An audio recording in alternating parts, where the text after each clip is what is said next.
upukile lo muntu. Siyabuya manje, siyabuya. Ho. Thola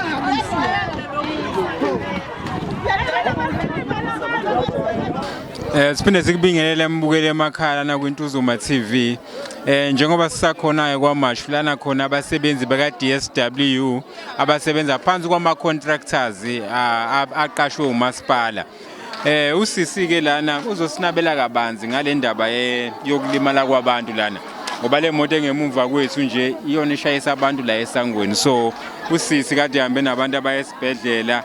So uzosibekela ukuthi isimo sinjani nanokuthi iba affecta kanjani yonke lento le. Sisi unjani ngicela utshela ababukele ekhaya igama bese usuyasinabela. Ngiyabingelela uNtokozo kaNzama ngikhona la eNtuzuma.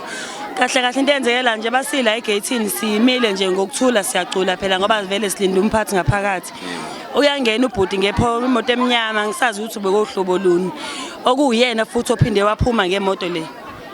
Uyena ubephuma eshesha ukuthi mhlawumbe belethi noma bekwenzakala nasathi uma engena abasebenzi basamile akwazi uvela ushaya imoto phakaphapha ibashaya straight uphinde uyahlehla uphinde uyeza ukuthi usemshayile omunye uphinde uyagibela phe kwakhe okusiphathe kabi kakhulu lo ngoba besingazanga ngomsindo lana ngempi kodwa ke ulimele lo munye ulimele kakhulu ngoba umlenze wakhe uphukile base esibhedlela la siyeza usitsheyile ngale ndaba incident esiyenzekile la. So ke ngokusuku kwala namhlanje ke wena njengomsebenzi yini enza ukuthi nize ngigcine ngempela nizile nazo umasha nazo mala eSangweni nabasebenzi baka DSW isukaphi yonke lento le? Kahle kahle kuthe makurenew icontract iqalwa phansi kwehla imali ke imali ebikade iholwa before inqanyulwe ngo 3.5 size sifike la sikhona and kuyavela ukuthi imali ayehlile. Into eyenzakalayo kunabasebenzisa lezo imali ngendlela zabo ingakho ke size sihamba safinyelela la and le mali lesiholayo ayisinelisi indleko ziyashaya kakhulu yonke into iyanyuka eSouth Africa irice awukazwezwa kuthiwa lehlile kodwa bese kuzothiwa umholo womsebenzi kumele ukwazi ukunqanyulwa ngemali enkulu kangaka.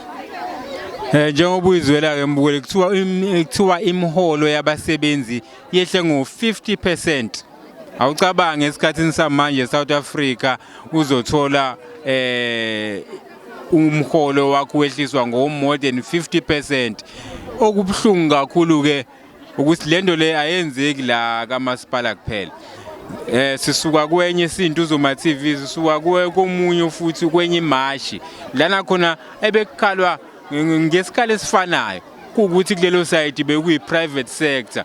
Mhlambe ke into esingayilindela kwi private sector le kodwa ngapha makufaka umasipala impela kuyinto ebhlungu neyenza ukuthi silibone ikusasa lomuntu omnyama eSouth Africa liba bufipi ngoba phela abantu laba kufanele basivikela uma ukuthi iprivate sector noma umunye umuntu uyamrobha umuntu wase South Africa laba kibone kumele babalwele. So manje asazi sabantu ukuthi ukhala kubani mase kunje. Siyabonga.